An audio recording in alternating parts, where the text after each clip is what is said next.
19h45, la barre info soir. Messieurs, dames, bonsoir et bienvenue à cette nouvelle session d'information du jeudi 15 juillet 2021. Cela dit, remise du drapeau hier par le président de la République, Bazoum Mohamed, aux 7 athlètes nigériens qui participeront à la 32e édition des Jeux Olympiques prévus à Tokyo du 23 juillet au 8 août 2021. Le drapeau a été remis au chef de la délégation Abdelrazak Issifou Alfaga, champion du monde en taekwondo. Ismaël Moumouni, Ibrahim Abdou pour le compte rendu. 2 en taekwondo, 2 en athlétisme, 2 en natation et 1 en judo. Telle est la composition des athlètes qui vont représenter le Niger aux Jeux Olympiques Tokyo 2020. Mais avant leur départ, les responsables du sport du pays ont présenté au président de la République nos ambassadeurs. Après avoir transmis le drapeau au capitaine de l'équipe, Bazoum Mohamed a réaffirmé son soutien au-delà de l'ensemble du peuple nigérien à nos ambassadeurs. Vous exprimez notre soutien le plus fort et formez le vœu que vous vous rendiez à Tokyo en bonne santé, que vous en reveniez en très bonne santé, mais qu'aussi vous ayez les plus grands succès. Je sais, Alfaga, que nous pouvons compter sur toi. Je sais également que grâce à toi, toute notre petite équipe, mais très vaillante, sera tirée vers le haut. Et je n'ai point de doute qu'avec l'aide de Dieu, vous aurez les succès que nous escomptons. Nous allons vous accompagner avec nos prières, tous les Nigériens d'ici et les Nigériens de la diaspora seront avec vous, à vos côtés, dans leurs prières. Je vous souhaite bonne chance. Merci beaucoup. Le président du comité olympique sportif Kosini a remercié le président de la République, Bazoum Mohamed, pour cette marque inestimable. L'important, c'est surtout la solennité, de savoir que lorsque nous partons à une manifestation telle que les Jeux olympiques, nous recevons du président de la République ce drapeau-là qui symbolise non seulement sa propre bénédiction, mais celle de la nation tout entière, pour accompagner cette délégation-là aux Jeux. Et vraiment, permettez-moi de remercier solennellement le président de la République pour cet acte-là, parce que la marche, elle commence par cette remise de drapeau.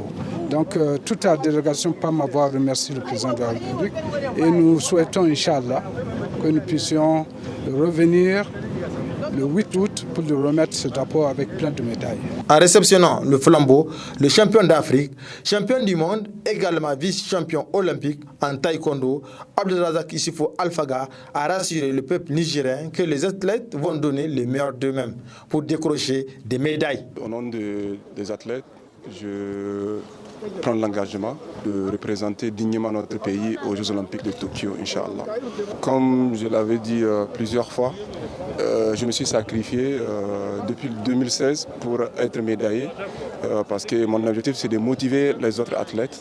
Donc j'espère que le message a été bien reçu et Inch'Allah on va se donner à fond pour ramener des médailles. Ce sont 7 athlètes qui vont représenter le Niger à la 32e édition des Jeux Olympiques prévus à Tokyo du 23 juillet au 3 août 2020. Bonne chance à nos athlètes. Les résultats des examens du BEPC à session du juillet 2021 commencent à tomber à Niamey au niveau du centre CG4 où est logé le jury 129 en de nombre 453 candidats au total. Après délibération, il ressort 140 admis dont 37 au premier groupe et 103 au second groupe. Boubacar Ibrahim et Ibrahim Abdou. Plus d'une semaine après la composition des épreuves du BEPC session du jeu 2021, L'heure est à présent à la proclamation des résultats dans les différents centres de la capitale. Un moment de joie et de satisfaction pour les candidats admis et leurs parents. Au premier groupe, je suis vraiment heureuse et je tiens surtout à remercier mon papa ainsi que mes professeurs d'école et de maison parce qu'ils m'ont vraiment aidée et c'est grâce à eux du moins j'ai réussi maintenant. Je suis vraiment contente, très contente même. Je suis heureuse et je dois remercier mes professeurs grâce à leur soutien et au soutien avec le soutien de mon père et de ma mère. Je les remercie tous. On remercie Dieu le Tout-Puissant et on espère, j'espère faire mieux au bac. Je suis très heureuse. Alhamdulillah, Dieu merci. Et je l'encourage à faire plus que ça aussi. Que Dieu la bénisse et la protège. Voilà, je suis très heureuse. Voilà, alhamdulillah, Dieu merci. Au niveau du jury 123 logé au centre CEG 4 de Niamey, les résultats sont selon le président du jury fiable qui n'a pas manqué d'admirer le concours de la Halcia. Après la délibération, nous avons donc pour le premier groupe 37 admis sur les 453 candidats qui ont composé, soit un pourcentage donc de 8,35. Pour le second groupe, donc les admissibles, nous avons 103, soit un pourcentage de 23,25. Au total, pour les deux groupes, c'est-à-dire le premier groupe, ceux qui sont directement admis au premier groupe, et ceux qui sont admissibles au second groupe, nous avons en termes d'effectifs 140 et en termes de pourcentage 31,60. La particularité cette année, vraiment d'une implication hors pair de la part de l'État, de la part de la Halcia, la police, tout le monde s'est impliqué. Donc vraiment, nous osons espérer que ces résultats sont beaucoup plus fiables par rapport aux évaluations antérieures. Stupeur et amertume et découragement se lisaient sur le visage des candidats non admis qui n'ont pas démérité et qui doivent s'armer du courage pour l'année prochaine.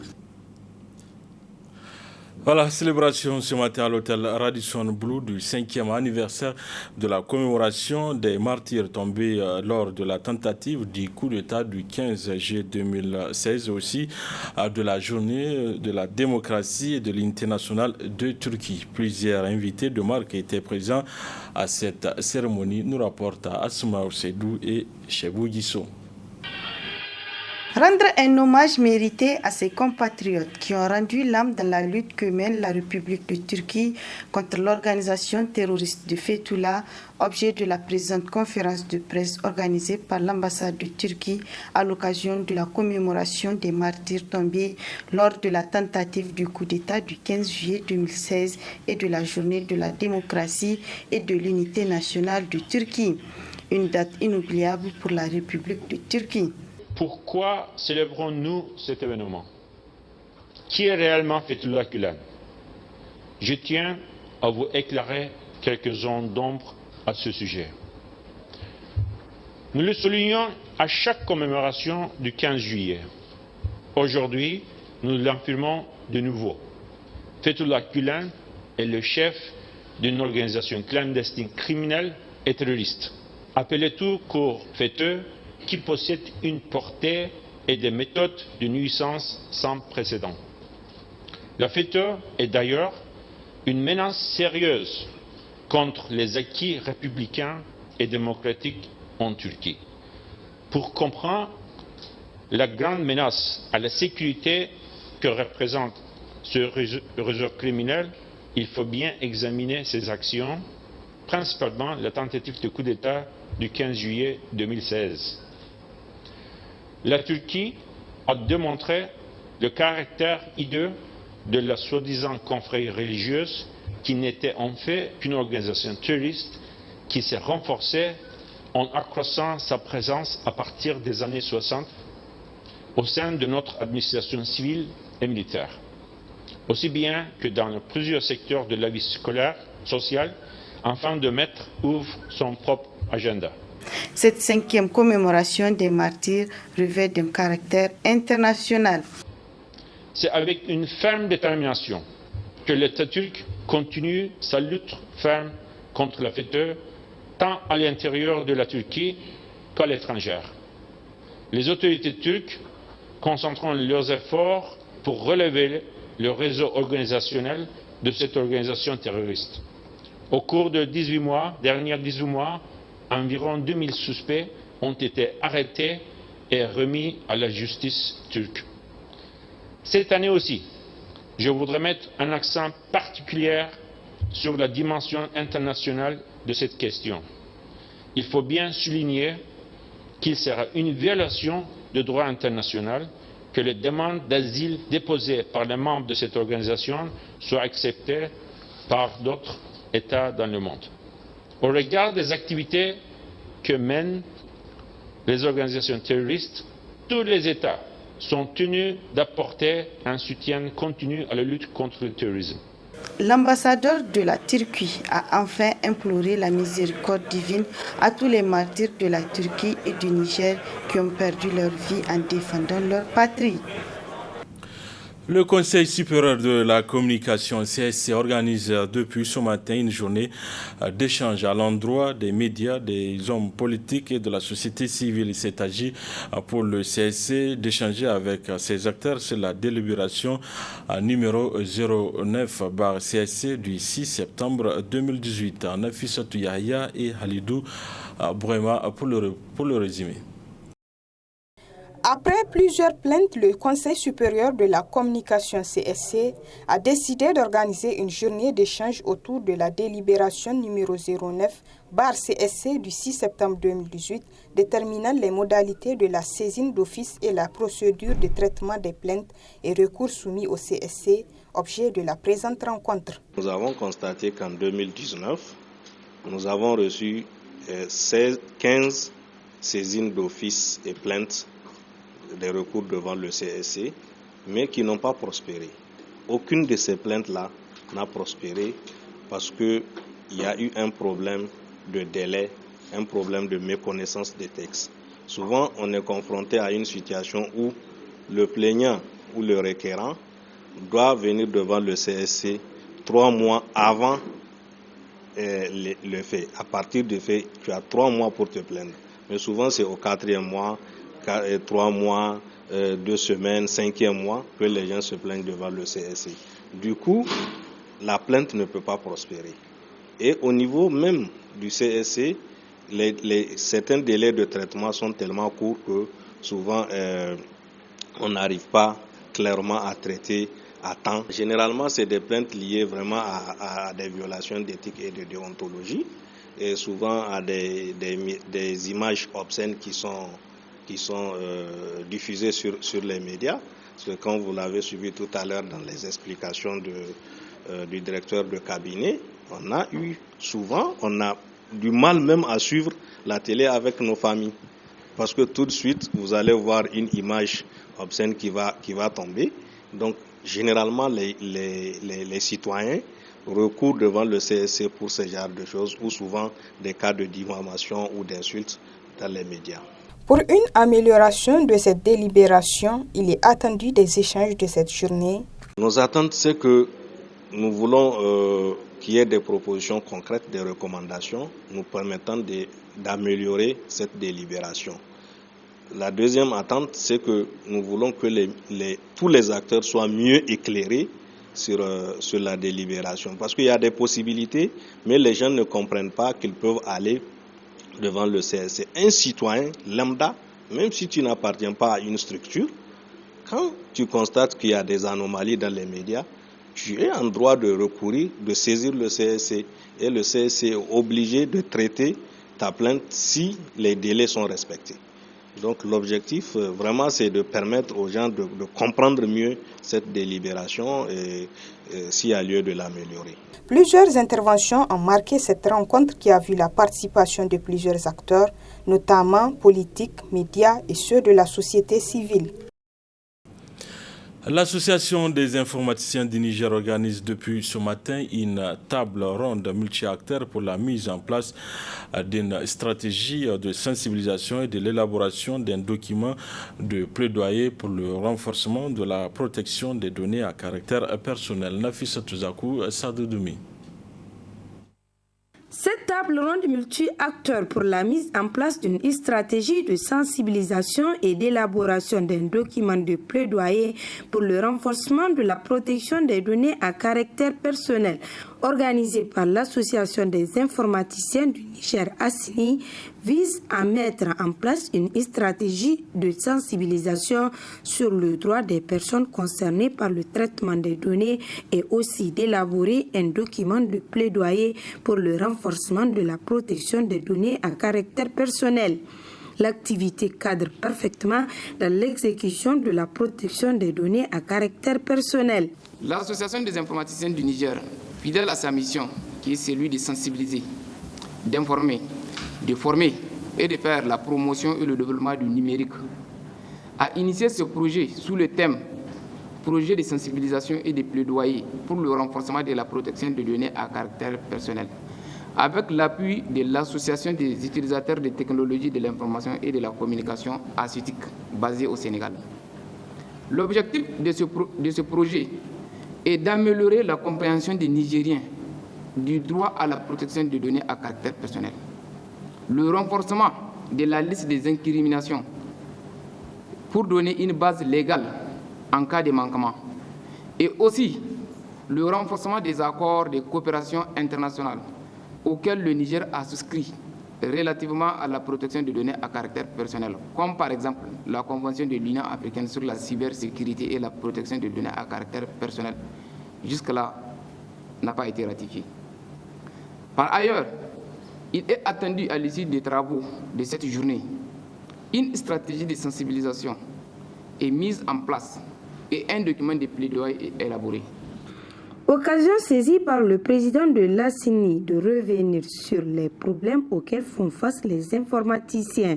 L'utilisation croissante et massive des informations permettant d'identifier directement ou indirectement une personne physique, aussi bien par les administrations que les entreprises, peuvent entraîner des conséquences imprévisibles en cas d'actes malveillants ou de négligence. En outre, notre liberté et notre sécurité peuvent être menacées par ceux qui collectent nos données personnelles, dans la mesure où ils savent en général les exploiter, les interpréter et les monnayer à leur guise. C'est pourquoi le Niger, à l'instar des autres États d'Afrique en général et ceux de l'Afrique de l'Ouest en particulier, a adopté plusieurs textes de loi visant à garantir la protection et la sécurité des données à caractère personnel. Il s'agit de la loi numéro 2017-28 du 3 mai 2017 relative à la protection des données à caractère personnel, complétée et modifiée par la loi numéro 2019-71 du 24 décembre 2019. Ces textes législatifs sont complétés par un décret d'application numéro 2020-309-PRN-MJ du 30 avril 2020. Il faut noter que cette table ronde a regroupé plusieurs acteurs nationaux, dont ceux de la société civile, des organisations de défense des droits de l'homme, les leaders politiques, les organes des médias, les associations des jeunes et des agences de communication digitale. Utilisée dans la cuisine, la courge constitue un gagne-pain pour bon nombre de concitoyens à travers sa commercialisation. Un commerce visible sur les berges du fleuve Niger, notamment à sa rive droite où piroguiers et vendeurs tirent leur épingle du jeu. Vous l'avez compris, c'est le volet reportage de cette édition. C'est avec Aïchatou Oumarou, stagiaire à l'IFTIC, et Sadou Doumi. Nous sommes au bord du fleuve Niger, un endroit où se pratique un commerce, celui de la course, communément appelé l'Aptanda, une activité qu'exerce Ali Adamou depuis 30 ans. L'Aptanda bangukulu jara bene jara Niger, bene la wala kwal fongon kasigene mosay. Je vends des couches ici. J'exerce ce commerce depuis environ 30 ans. Nous arrivons quand même à nous en sortir grâce à cette activité. Nos clients viennent de plusieurs localités comme Filengue, Baleyara, Torodi et autres zones.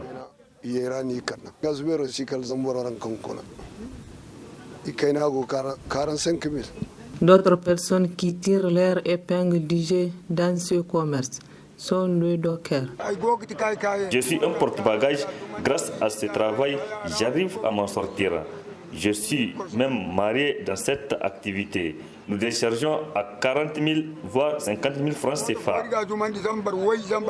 Pour ce commerce qui représente sa principale activité, Ali Adamou aspire exporter un jour sa marchandise dans le pays voisin.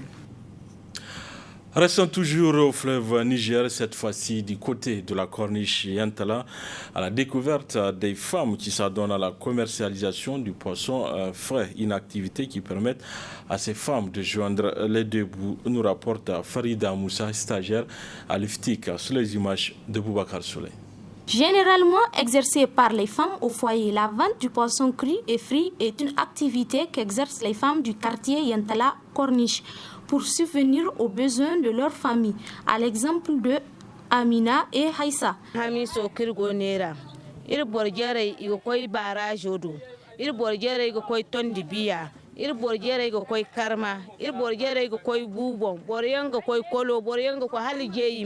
Nous faisons notre ravitaillement en poisson dans les localités comme Tondibia, Karma, Boubon et j'en passe. Les prix sont situés entre 250 et 3500 selon les variétés de poissons. Notre souhait est que l'État nous trouve des ONG qui peuvent nous aider dans ce commerce.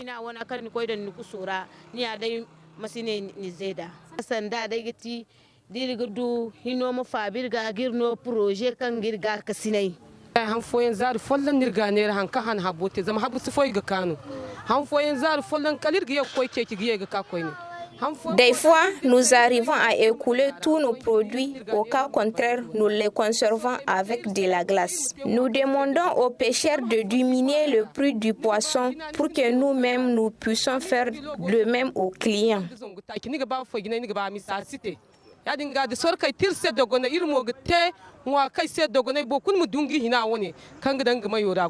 Pour Amadou, qui est devenu un fidèle client, le prix du poisson est abordable.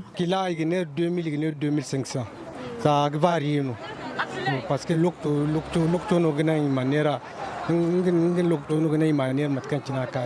le prix varie en fonction des périodes et selon la variété. Sinon, ici, les poissons ne sont pas chers.